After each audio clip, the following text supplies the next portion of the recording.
Saki K is funny. He died trying to save a little girl who'd run in front of a bus. Huh. Maybe that means he was into little girls. Maybe too funny. I grew up watching Saki K and remember binge watching the whole series in under a week. The most surprising thing wasn't about me having no life back then, but the fact that I still haven't found any anime which tops Saki K in terms of comedy.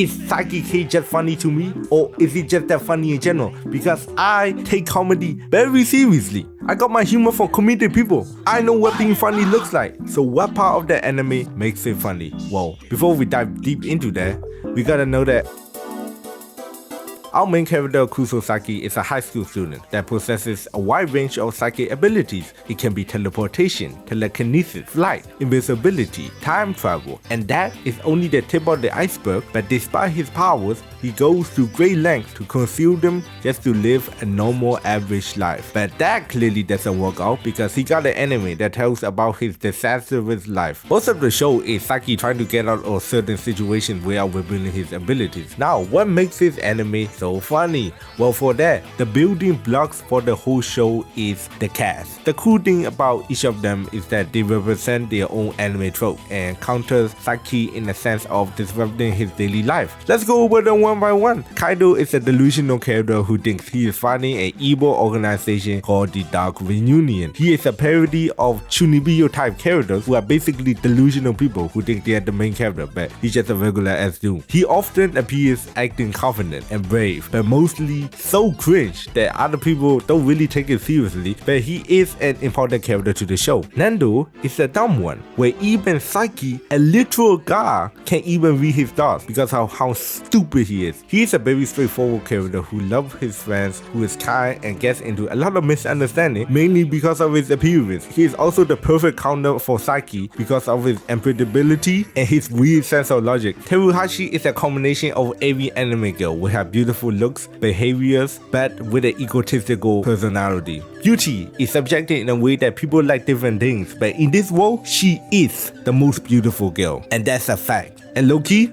that's the overpowered ability, and how falling for a nonchalant Saki is a great combination for disaster, since Saki uses his abilities to avoid her the best way he can. But he can't even win against her godlike luck, and they also have many other characters with their own absurd personalities. My personal favorite is Kuboyasu, not because we share the same birthday, because he is probably the most normal one out of the cast. He is a former gang leader who dropped their lifestyle to live an average life. He has anger issues, and he was a gangster since preschool, so I don't know what power that was normal, but compared to the rest, yeah, he's great. The anime is adapted from the short stories of the manga, so there are around like 3 gags in one episode, each having a different plot, so the jokes are not dragged out but maintain their steady pace for the best comedic effect. Saki K is a fast-paced anime. If you can't read fast, then you're gonna struggle watching this. Their jokes will hit you like a truck, then move on to other jokes, while repeatedly hitting you with a bat, while feeding you sulfuric acid. When I say I love this anime, I love this anime. This is one of the anime that I can rewatch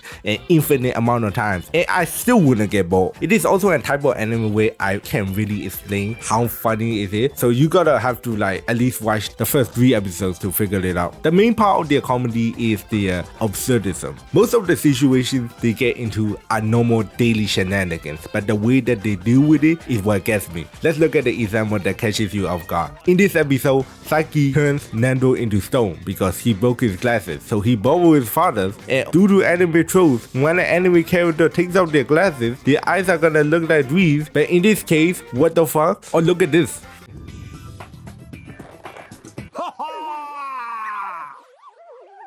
Or in this iconic episode when Nando got a love letter and no one fucking believes it. Saki K has a lot of moments like that, and the scenes I showed you are not even the funniest ones. There are more funnier episodes. The least funniest Saki gag will at least make you smile. Not all the jokes work on you the same, but hey, that's how comedy works. Some hit you the hardest while some tickles you. Now the real question comes, how should you watch Saki K? There's a thing in the Saki K community which I don't really get. It's a sub or dub debate. The sub or dub debate is not particularly new in the anime community. It has existed since the dawn of time. Psyche K has 2 seasons. The first season has a dub, while the second season doesn't, and many people only watch the first season since it is the only one which is dubbed and refuse to watch the second season until it is dubbed. Let's be honest, it is never getting dubbed. I like the dub version, okay? It has a certain charm to it, but it is not as funny as the original voice actor. That's right, I'm gonna glaze over dub until I die. Fuck you. I rewatched my favorite episodes in both dub and sub to judge it fairly. And my conclusion on why I think sub is better is in the delivery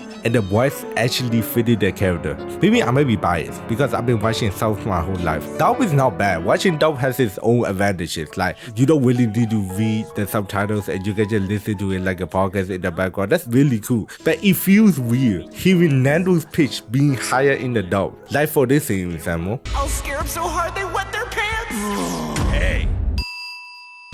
驚かせて目向かせてやるぜ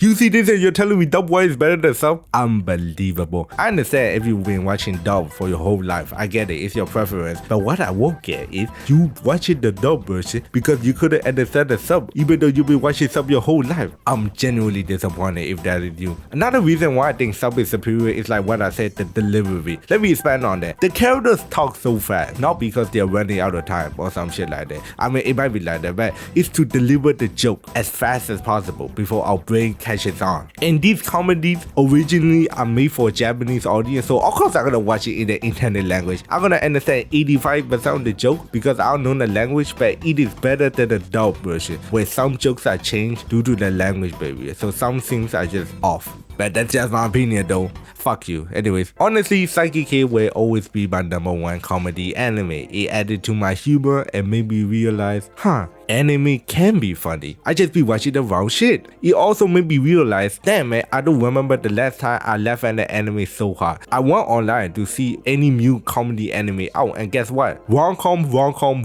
Fuck man. I'm usually happy about rom-coms, but not this time because rom-coms are not funny. They're cute, but they're not funny. I hope Psyche K makes a comeback in like 10 years because that's the only comedy anime I'm willing to watch. If you make it this far into the video, leave a like and subscribe. I want to watch more anime and make more videos about it, so if you want to support my YouTube journey and help me fix my upload schedule, comment down below or follow my Twitter for I want clout. So anyways, see you in the next one.